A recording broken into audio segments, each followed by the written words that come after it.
So welcome to all. We're actually wherever you're joining us, and again from the list I can see from various locations, both throughout the UK and further afield. So I'm Joanne Price. I'm the chair of the North East and Cumbria branch, and also have the great privilege of being one of WISM's ambassadors. And it does actually give me great pleasure today to host today's meeting in collaboration actually with the Northwest branch of WISM. So today's presentation, we're going to be covering the topic of business continuity, identifying risks and that deep thinking and systems mitigation. If you've ever wondered how your organisation can actually manage risk, we actually do hope that today's presentation will help you assist that, or at least get your mind thinking about which ways you could progress further and what improvements you could make. Because let's be honest, we're all trying to get that continual improvement within our businesses. So today our presenter is also a fellow WISM volunteer and a vice chair of the Northwest branch.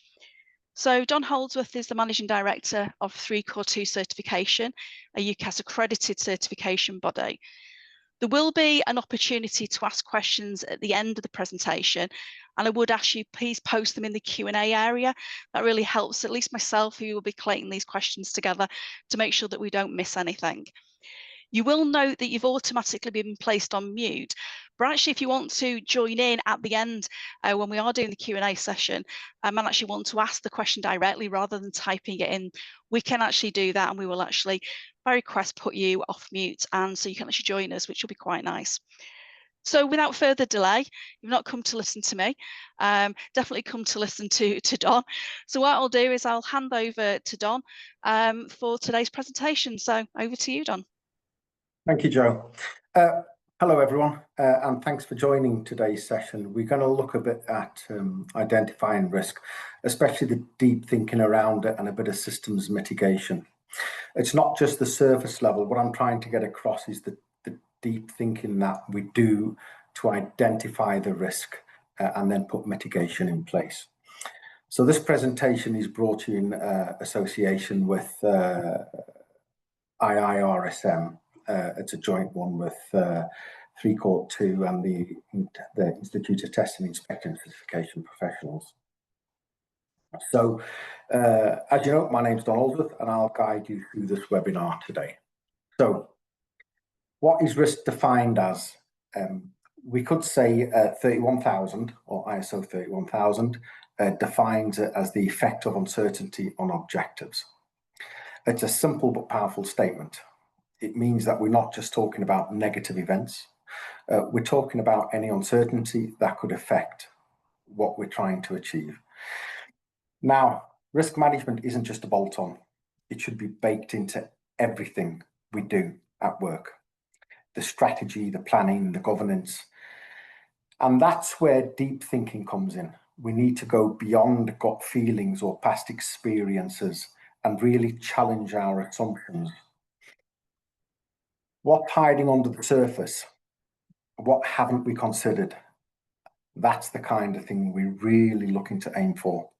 So if you think like most people think risk is just about safety, it covers everything in your life, business, home, the likes.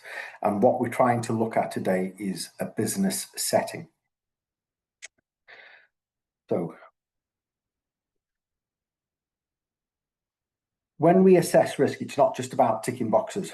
First, we've got to be crystal clear on the purpose, our scope, and what we're actually trying to achieve.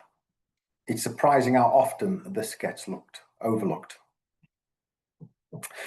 Then we need to bring in diverse voices, stakeholders, possibly in the industry, but definitely from the workplace and potentially your neighbouring companies.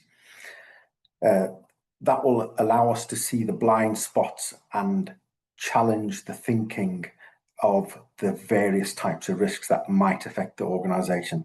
So to identify risks properly, we need to both structure and be creative.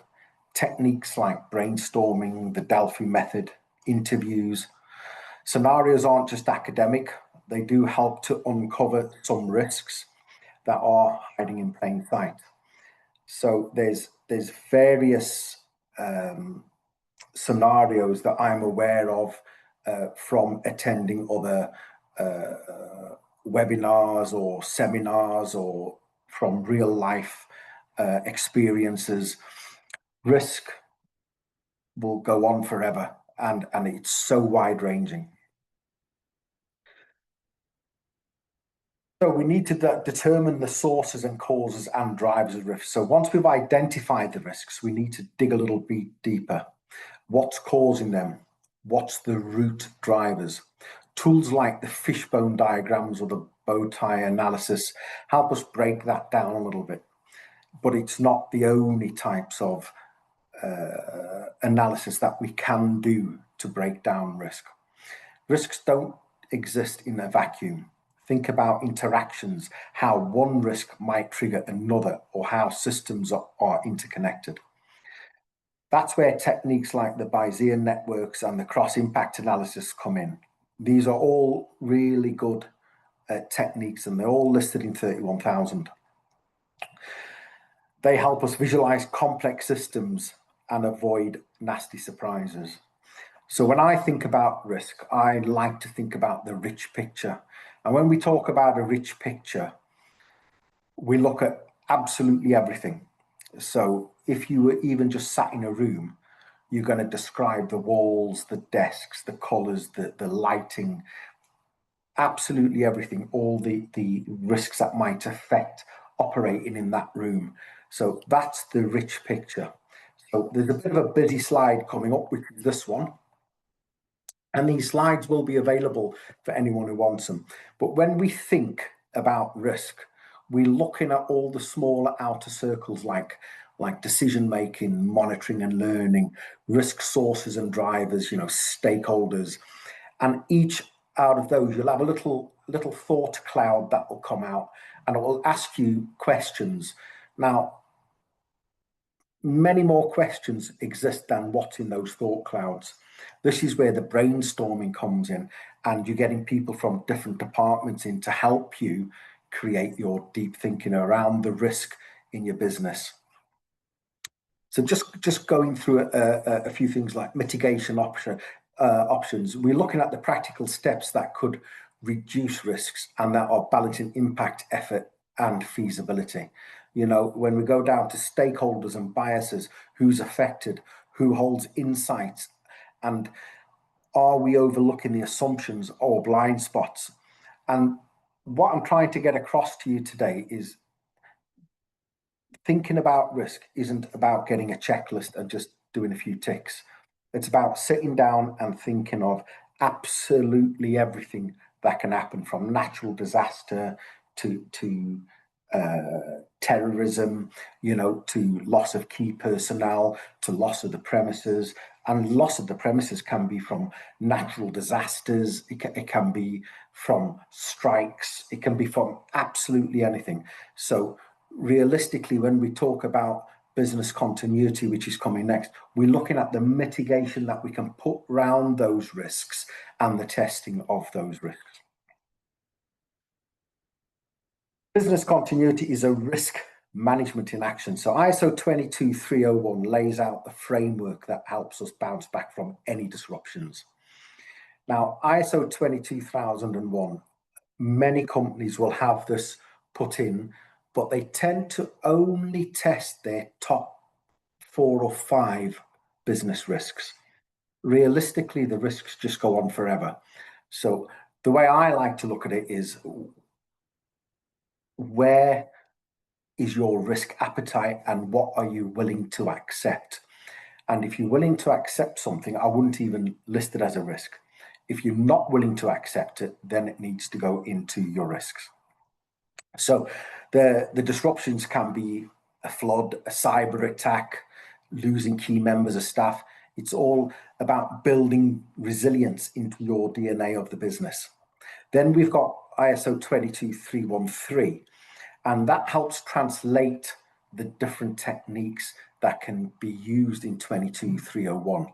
So 22313 is more of a guidance document on terminology and the like, where 22301 is definitely auditable standard where you'd actually have a management system to manage your risks. Okay. It also helps translate the framework into the day-to-day practice.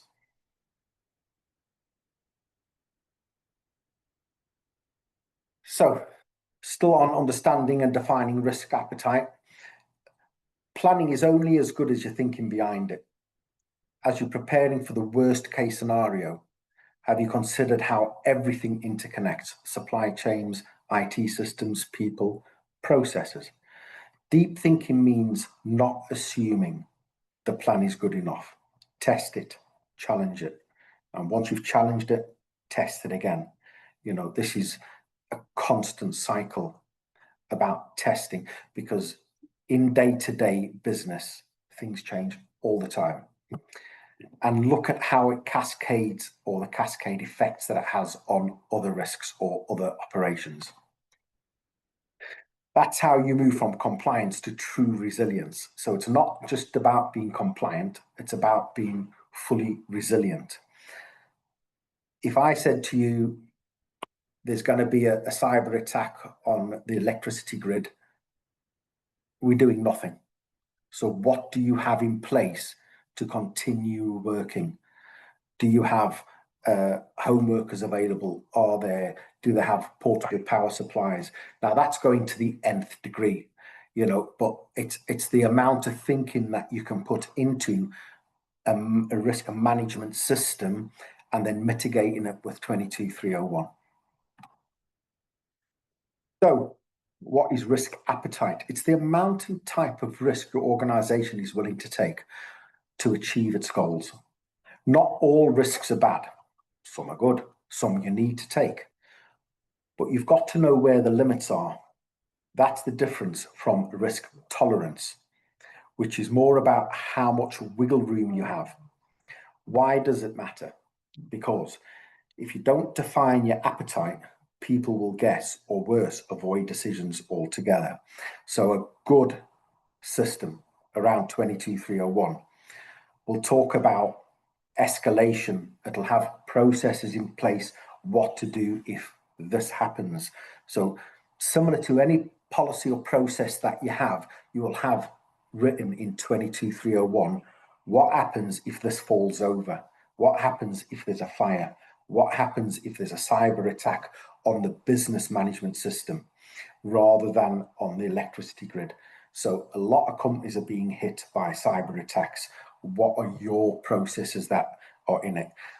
The fact that you might have ISO 27001 or 27701 or any of those other schemes that are out there like Cyber Essentials or Cyber Essentials Plus is a mitigation to being attacked. So there's always the chance that it comes through. So what are you going to do if that happened? And this is where we're going. So it's not just about cyber. It's not just about fire. It's about thinking deeply in all aspects of the business. And it really does matter, because one bad cyber attack on your business can close your business for good, you know, and there's reputational damage as well. So risk appetite statements and examples. Okay, you might have zero appetite for safety breaches, but moderate appetite for cyber risk to enable digital innovation. The point is, make it clear these statements should come from the top and be woven into the governance and risk frameworks. So it's no use the business continuity manager or the HSEQ manager at work putting a management system in place for risk and risk mitigation if it's not driven right from the top. It's only the people at the top that can make this happen. And if you're charged with that responsibility, or if you are an MD of an organization, you do want to look at this closely, you know, and try and mitigate where possible all your top, at least your top 10 risks. Okay, but it woven in your management system, get those processes and procedures documented so that they can pull out a folder if something happens, and keep a folder at home and keep a folder at work. So if the place was to burn down, you've got a folder at work and you can contact the relevant people and the stakeholders and the like. Okay. So let's bring it to life with the real world scenarios. Let's talk about natural disasters, how logistics and supply chains cope. What's your fallback if infrastructure fails? In a pandemic, it's not just about health, it's about people, it's about systems, supply and morale. If some key levers, if some key personnel leave, do you have a succession plan? What knowledge walks out the door with them? You know, there's a lot of organisations that will have some key players within the organisation that holds all the knowledge in the head because it's not documented. You know, so also, what about cyber attacks? Are you practicing your response? Very simple to practice a cyber response. Speak to your IT department, or if you've subcontracted your IT out, speak to your IT subcontractor and come up with a good resilient plan. Now, your first plan never works. Okay, so you do your plan, you carry it out, you test it, you circle back, you find what worked, what didn't work, you adjust your plan, you test it again, and you keep testing it until you get it to where it needs to be to protect your organization. And this is where deep thinking pays off. Looking at these events, not in isolation, but part of a bigger picture, you've got to bear in mind that a single piece of risk can have multiple inputs to it. You know, if you're looking at a cyber attack, then there's multiple stakeholders involved. Your supply chain goes down. You know, your employees' databases might go down. Their pay will be affected. You know, you can't pay your invoices and the like. So let's talk about decision making and risk mitigation techniques. So this isn't an ISO document. This is an IEC document. It's still written by ISO and IEC. It's a technical document that sits alongside 31,000. And this gives you the different techniques as well. So if you can, there's 4 documents that you should really look at to mitigate risk and identify risks. And they're all ISO documents or IEC documents. Only the 22301 is certifiable. All the others are guidance documents or techniques, or it might be a terminology document. Making decisions about risk isn't guesswork. It should be based on analysis. Think cost-benefit analysis, decision trees or a LARP, which is as low as reasonably practicable, especially for those safety professionals in the audience. You'll know some of these terminology. These tools help us prioritize actions in a national way. And let's not forget recording and reporting. Very important. Record everything, report everything. It's the only way you'll get your risk correct. Risk registers, heat maps, you know, they're not just for auditors. They help us communicate clearly, track progress, and stay accountable. Risk registers, I see as a live document. Some people will say you look at it once a year. That stays on my desktop constantly, the risk register. You know, and I've got resilience in place. What doesn't matter what computer I log on, that will pop up on my desktop. So that risk register will have all the business risks involved. Absolutely everyone. Tells you your risk appetite, what to do in the event of an incident. It'll point me to the correct document within the folder, you know, and we can just carry it out from there. And then if there is an incident, what we do is post-incident, we review everything that we've just done. Make sure that we can better the system for next time. Right, implementing and maintaining effective mitigation strategies. Again, 22301 is a guidance document that sits alongside 22301. Risk mitigation isn't one and done exercise. You need regular reviews, testing, and a mindset of continual improvement. For those safety professionals, you will know if there's an incident, you review the risk assessment. It's exactly the same with risk in a business. As soon as there's an incident, and it could be for anything, you review your risk assessment and you retest it again. And you have to have the mindset of continued improvement. And when you review it, new technology and new practices might come to mind. And that's where your deep thinking comes in again. It's about making it better every time. And it's not about bulking it out.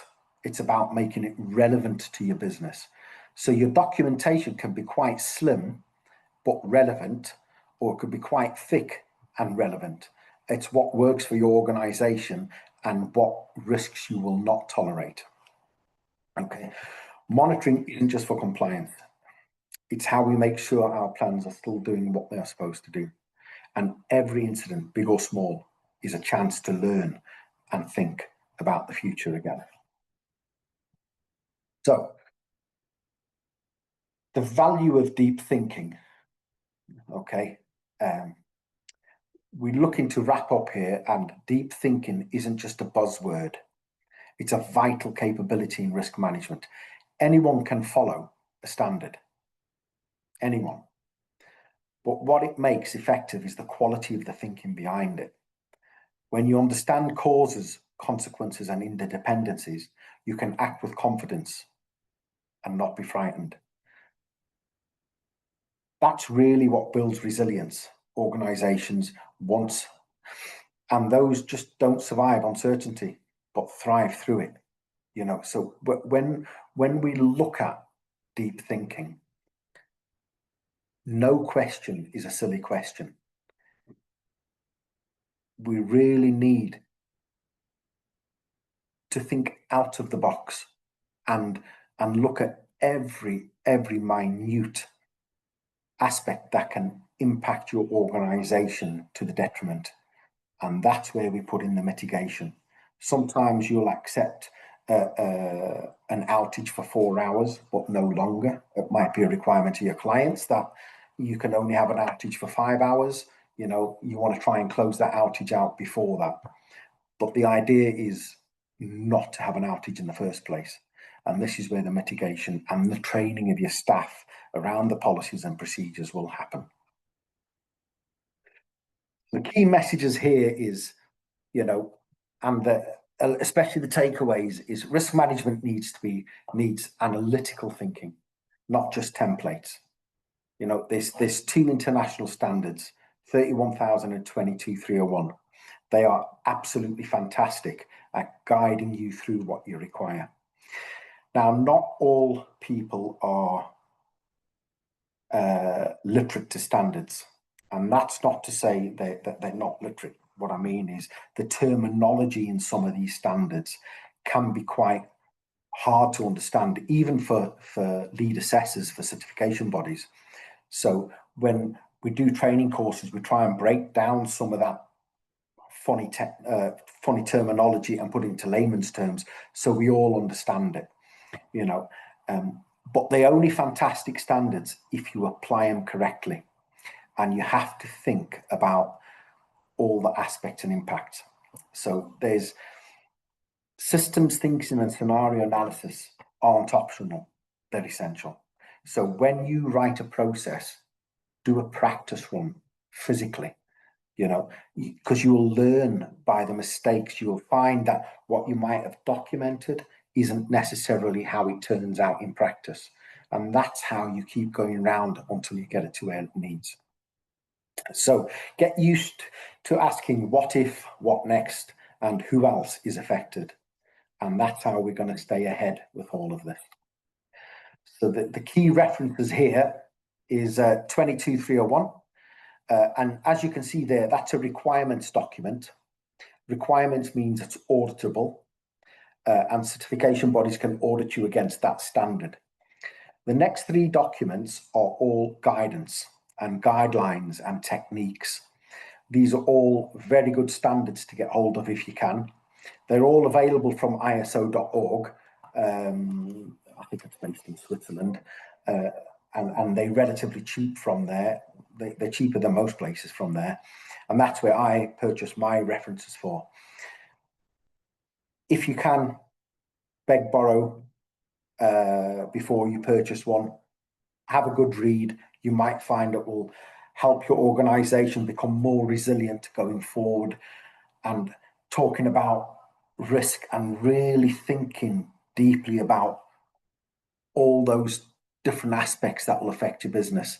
But certainly in 31,000 and 31010 is all the techniques, all the ways of determining risk, all the ways of managing risk, and then all the resilience comes in the 22301.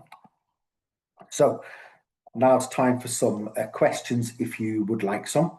I'd like to thank you for sticking with me, and I'd love to hear from you. Any questions, please post them, and Joe will read them out and I'll come back to you. Great, thanks very much, Don. And we'll let you unshare your screen, and we'll get to some of the questions. Have I stopped sharing? Not yet. Okay, give me a second. There we go. There we go. That's it. Then we can see you in full glory. So thanks very much, Don. I'm aware that with risk, it's such a huge topic, and I think some people very much do forget how all areas of the business it sort of really does touch. With many of the ISO standards, they do have that very much light touch or reference to risks, opportunities, whereas certainly the topics we're covering here are in a lot more detail. So it's great, that you're highlighting that, expanding your thinking outside of those norms, because it's quite easy to go through that checklist, isn't it? Just to go, yeah, oh, we could have a flood, oh, we could have a fire, and stop there at those small things. Indeed, and I see it as an auditor. People will do a checklist for 22301 and they'll do their annual tests, but it never changes. Yeah. And technology changes and threats emerge all the time, and you really, when you review it at minimum annually, you want to be doing a little bit of thinking around what's new out there, what new threats, what new technology, even new versions of Windows, can be a threat to your business. You might be running legacy software. So everything, it's just, we live in a big risk area, and it's good thinking though. One of the unusual ones I actually came across, and I'd not thought about it, is certainly a site that I dealt with within quite a small organization, people of less than 40. There were actually 6 couples, so 12 people within that business that actually were together. And it's not until we started to think about what about childcare, what if something sickness in the family, that actually it's not until the question got posed to me, I suddenly went, oh, I never thought about it. Never thought about a risk that's completely different, not maybe that's on that normal checklist that people haven't often thought about. So yeah, lots to think about. The thinking never ends, and just one of the thinking, you have to look at your employees as a whole and then in separate, because there's employees and then there's key employees, and then you might have employees that are susceptible to illness, but they might also be key, Yes. So it's a huge exercise to get a proper risk and mitigation system in place, I don't know if there's any questions. Oh yes, I've got some questions for you. Okay, go on. So one of the ones that probably I suppose I know I've been asked for this for maybe other standards, that but if you already have things like ISO 9001, so for quality, 45 for occupational health and safety, how well does ISO 23301 and 31000 integrate with these? All management systems are risk-based these days, as you know. Okay, so you should already, by having 9045 and possibly 14 and 27, all of this should have been taken into account. So as you know, when we come and do an audit, we are looking for your risks, not to the nth degree of, say, 22301. As you know, 27001 has a little bit of business continuity in it, and it also has testing, and what we're looking at doing is it integrates quite nicely with any standard, But the 22301 is really a niche standard because it looks at everything, when 9001 is specifically quality. Yeah. And 45 is, yeah. So 22301 looks at every aspect of the business, from quality through to information security and beyond. So it does follow the Annex SL, and it will fit in quite nicely, and you can have fully integrated systems with 22301. So I suppose it's not to sort of panic too much, but I'm going to have to reinvent the wheel if I'm introducing these other standards.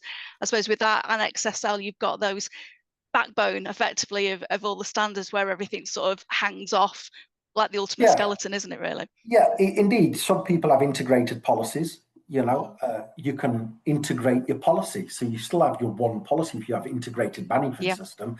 So all you're doing is adding in the risk identification, the risk appetite, the risk tolerance, and the mitigation.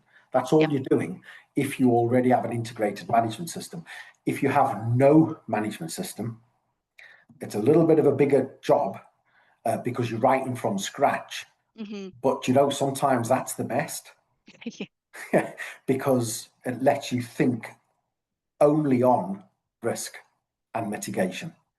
But there's plenty of for anyone in the audience, if you're an MD or a SHEC manager or whatever your title is, there's plenty of consultants out there who could guide you through 22301, 31000. If you wanted and I'm not saying I'm not a consultant, I'm an auditor, so I'm not plugging myself in at all. But just to signpost you, there is plenty of people who can do 22301 really well. So it's about finding a suitable consultant who can look at your risks with you. It's not their job to identify your risks. It's certainly their job to sit alongside you and guide you, because nobody knows their business better than the owner. Exactly. I always look at probably having that extra body often helps to be the interpreter. Yeah, it's that 100%. interpreter of like the standard to how it fits with the business. Indeed. Really. So another question, which you did sort of touch on this towards the end of the presentation. I know that I'm very well aware there is a route of certification to 22301. So for business continuity. Now, I know you said that 31,000 is a guideline. Are you aware if there's any, is it going to be a certifiable in the future? Or is it, again, like many other, sort of like the PASs and stuff like that, that actually will always be a guideline? It's a guideline for I've not heard that it'll be certifiable. And can you certify risk? Yeah, you've got to be an expert, I suppose, in that, from an auditor's point of view, an expert in that field, wouldn't you, really, to know how good it was? Yeah, and these two documents, the IEC document and the ISO document, really have been written to guide you through the certifiable standards, to identify risk and mitigate. 22301 comes into its own by identifying the risk and mitigating it. Now, as a 22301 auditor, when I go out and audit an organization, I'm really looking for minimum the top 10 risks, and the practices, the testing and the write-ups and that behind it. The write-up doesn't have to be big. It just has to be applicable to the organization's context, and I know that's them funny words that have come out again, but it's what your organization, if you have an office with 3 people in, you have one big risk because 1 or 2 of them are definitely going to be key, Yes. But the other risk might be, well, you can all work from home anyway, so it doesn't matter about the premises, so it's about thinking, and the bigger the organization, the harder the thinking. And that's where consultants really come into their weight, But keeping those boundaries, isn't it, of thinking? It is, yeah. And on just actually on the back of that, where it just popped into to the Q&A there is, Steve's just mentioned there are certification bodies, as he's put it, claiming to certify businesses to ISO 31000. Beware. So I think probably that note out there is people can work towards those guidelines, best practice, etc. but to have that certificate isn't effectively something like a UCAS certificate or anything of that nature. Yes, so certain standards are recognised by the IAF, which is the body that sits above UCAS. Okay, 22301, even though it's a very old standard, isn't yet recognised because one of the accreditation bodies hasn't asked for it. So it only becomes recognised when the likes of UCAS or INAB or ANAB or DAX or any accreditation body around the world requests it. So certification, there's a lot of legal companies out there, but they're not accredited. Yes. Okay. And accredited means that a certification like the one I have is overseen by another body, which is UCAS, and we also have IAS, which is an American organization. They come in and they audit us. Where the bodies that aren't accredited, there's no oversight. Yeah, there's that level of credibility in what value actually is placed on it. So they can just issue what they want. Yeah. You know, and I'm not saying they're bad. There's just no oversight. Yes. Yeah. It's that governance piece really, in connection with it. Yeah. And if a client wants a good thorough audit, knowing that the auditing company is overseen by an accreditation body, then it holds more weight and gives more validity to that audit. You know. We actually have a question from actually one of our attendees who is going to actually ask you the question directly. Okay. So I'd like to sort of ask Peter to basically to join us. Peter, for anybody that is based in Merseyside, the Northwest region, probably already knows who Peter is. So Peter, if you'd like to pose your question to Don. All right, Joe, you can hear me presumably. I definitely can, Peter. And Don, first of all, let me compliment you. That was a brilliant presentation. Thank you, sir. And particularly when you brought up the thought of understanding the terminology in these standards, and then altering the terminology so somebody else can understand it from you. And then your mention of paper versus reality, I really thought that really chimed with me. Now, I have 2 points. Yeah. One, in my last employment, one of the things that struck me was the possibility of one person making either a deliberate or an inadvertent mistake and having a huge effect on the rest of the organization. And it even comes down to somebody being a training officer who isn't up to the mark. I audited somewhere not too far from Joe, where when I audited the organization, it was very obvious that the training officer wasn't up to scratch. He wasn't getting the correct training in or delivering the right training. Equally, is the receptionist up to scratch? Are you losing business because the receptionist is offhand or rude or whatever? And then even during COVID, down to the cleaners. If the cleaner makes a mistake and doesn't clean up properly, those are the sort of one-person failures which I put out to my last employers. And I approached middle management and said, are there any one-person failures that you are petrified of? And you'd be amazed at the number of responses I got. I wonder if you want to comment on that. Yeah, so one of the risks to organizations is the resources and the requirements of those resources. So when we talk about resources, we're talking about both equipment and people. And it's the knowledge and experience or the competence, and we talk about this in every standard, the competence of your employees. So a good management system would look at the competency of what the employee needs to have as core, and then any additional training they require. So the standards do call for the likes of, for want of a word, the training and knowledge of employees, and a good management system will identify the gaps of that knowledge. in reality, today's economy, companies have shied away from having HR tending to look at training requirements and the likes because of the costs involved.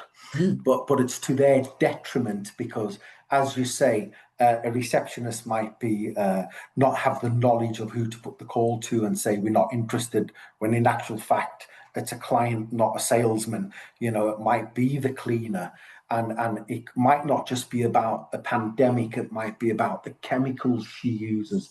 And you know, if they mix chemicals, and the next thing is you've got chlorine gas in the air. You know, so it's the training and experience it's really important in any management system and 22301, that the people who undertake certain tasks are trained to an acceptable level. Every company that I go to, there's a restriction on funds for training at the moment, you know, and it is driven by the economy, unfortunately. All you can try and do is mitigate with some training, you know, but it is that deep thinking. As long as you've highlighted that you've got these issues, you can then plug away at it to try and close it out. Okay. Second question was about outside inputs. It's an innocuous term. One of the exercises that we carried out when I was with my last employer was we had a bomb in a van on Queen Square. I don't know how well you know Liverpool. Okay. But it's very close to Lime Street and so on. Now, my question would be, should these organisations take into account terrorist or major events whereby this bomb went off and the police immediately threw a 400-meter cordon around the area? Now, if your employees are traveling from, through, or into that 400 meters, it's going to disrupt your organization phenomenally. I'm just throwing that stone into the pond just to see what the ripples are. What do you think? You are correct. There is provision to look at when we look at risk, and I did touch on it, cyber attacks, terrorism, and the likes. You know, terrorism isn't just a cyber attack. It could be as much as somebody's found an unexploded ordnance in their garden from World War II because they decided to dig a pond. You know, it could be that there's an innocuous chemical in an unlabeled tub on the street corner that nobody knows what it is. It's treated as an innocuous chemical, and the fire brigade will treat it as such. You know, they'll come all donned up in their chemical suits and the like, and the police will throw up a cordon. So when you're looking at your risk and your risk mitigation, part of your risk is, when this is where deep thinking comes in, is what will happen for any terrorism event, and that can be from a live shooting, a bomb scare, a physical bomb that's been located. You know, police stations suffer it all the time. People find hand grenades and take them into the police station and put them on the counter. You know, so when you're looking at your risks, take one subject at a time and decimate it by deep thinking, then move on. And when you've done them all, look at them holistically and join them all together, because some hand off to the others, you know. And for myself, everyone in this office that I'm sat in at the moment, we have a desktop PC and we have a laptop. You know, they all have company mobiles. I have all their names and numbers stored in my phone. If there's an incident in the area where I work, I'll just send out one group text message telling them not to turn up, but to work from home. You know, so even that they wouldn't be able to travel through a cordon because the cordon would be in existence. Going back to your example, if the police cordoned off, you wouldn't be able to get through, and if you did, you'd probably get locked up. Okay, so but if you're already in the premises and then the cordon's put up, the police would normally say stay put or evacuate. So you've got to take that type of thinking into account when you're looking at your risks around terrorism.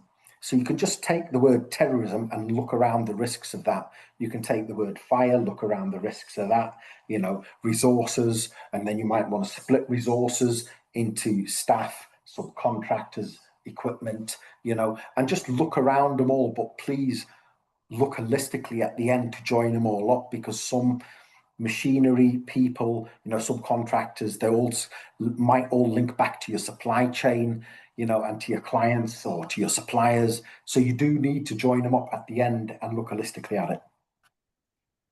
Thank you, Don. No problem, Peter. Thanks for the question, Peter, as always. Great to hear from you.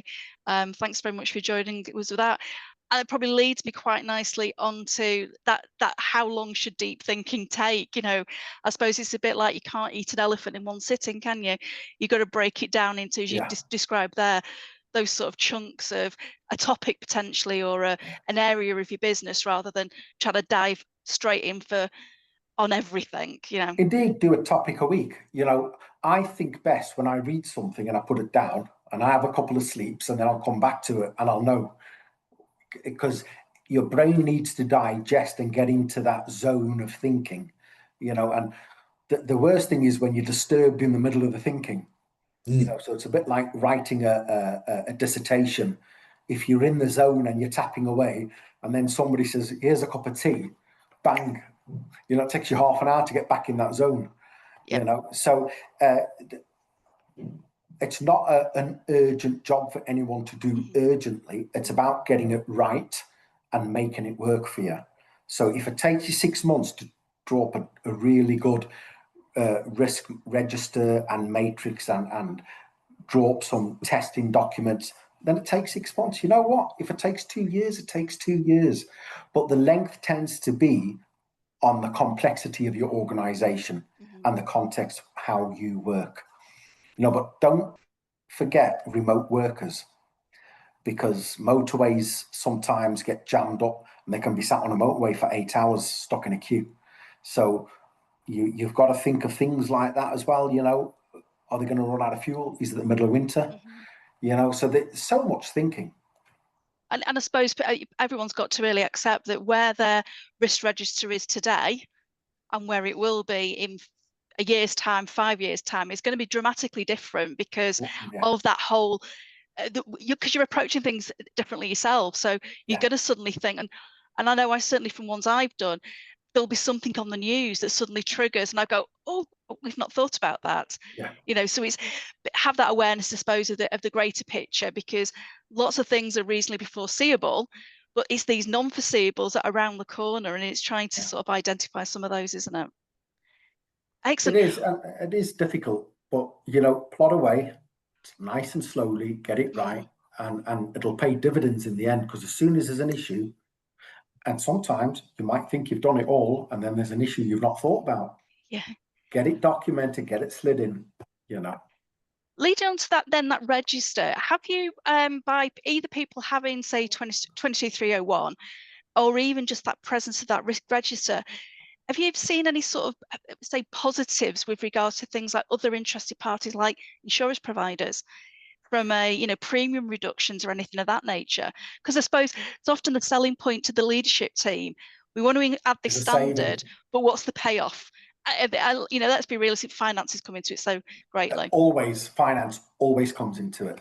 As we spoke about, normally the first thing to be turfed is training, you know, because of costs, you know. So there is benefits, but you'd have to approach your insurance organization, because I do know if you offer certain training to certain types of employees, they'll look at reduction. You know, if you do full reporting on your accident statistics, they'll look at reduction. Now, they'd rather have 2 big accidents a year than 50 small ones, even though the small ones don't pay out that much, because it's the amount of labor they're going through.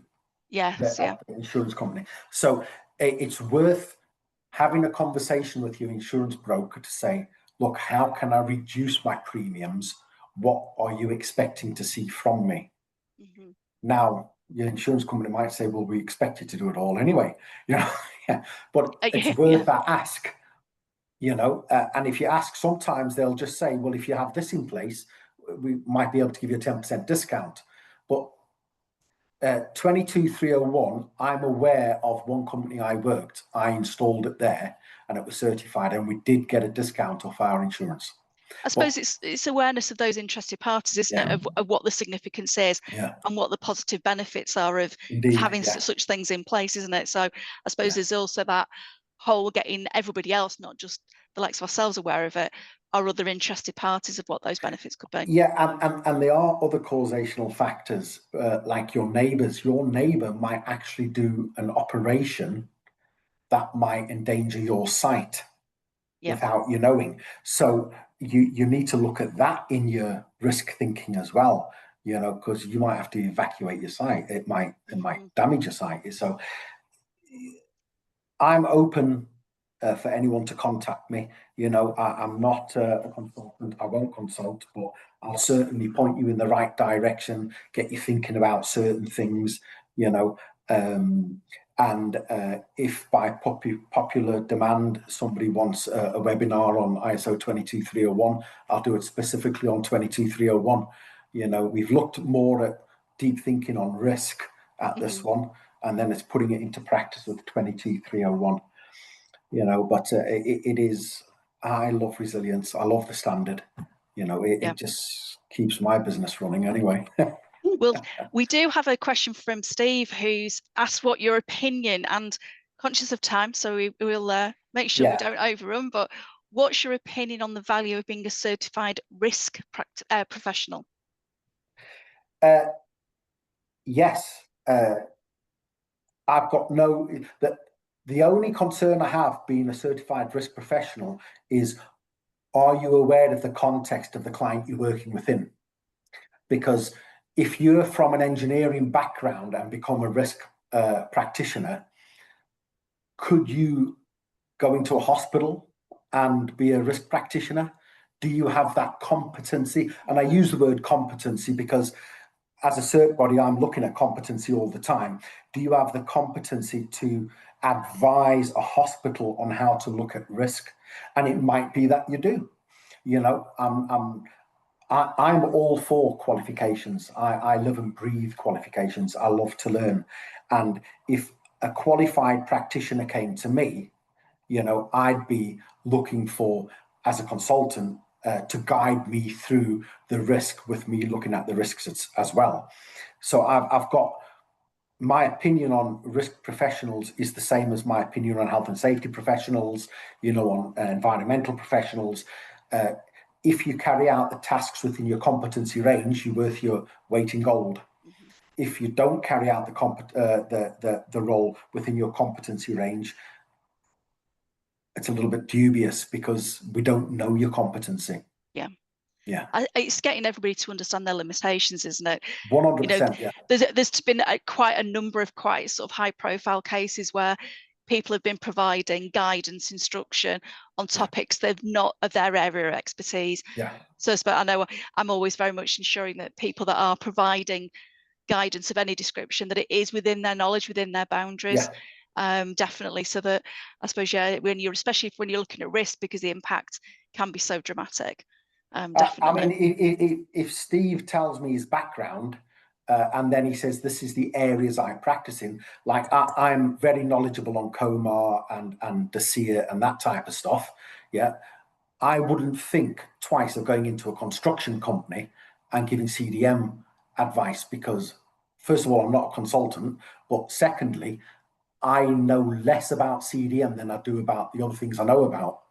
So I tend to stick in, and that's the way cert bodies work as well, the certification bodies. We only audit areas we have competency in. So if somebody from the nuclear industry wanted certification, we'd say no. Yes, yeah, and hence why there's those codes in place from UCAS that you have to be accredited to make sure that the areas that you're going into to look at those certificates, you are capable of actually providing that 100%. that piece. Yeah, so that they'll deem us competent in those areas. Yeah, and I'm a little bit stricter than UCAS with my employees, I'll not give them codes even though they can have them, because I've not deemed them competent. Yeah.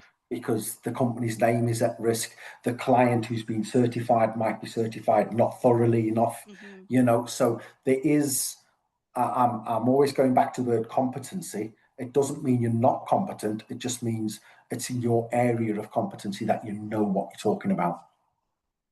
I probably just one sort of final question. What's the biggest mistake that organizations can make while trying to identify those risks?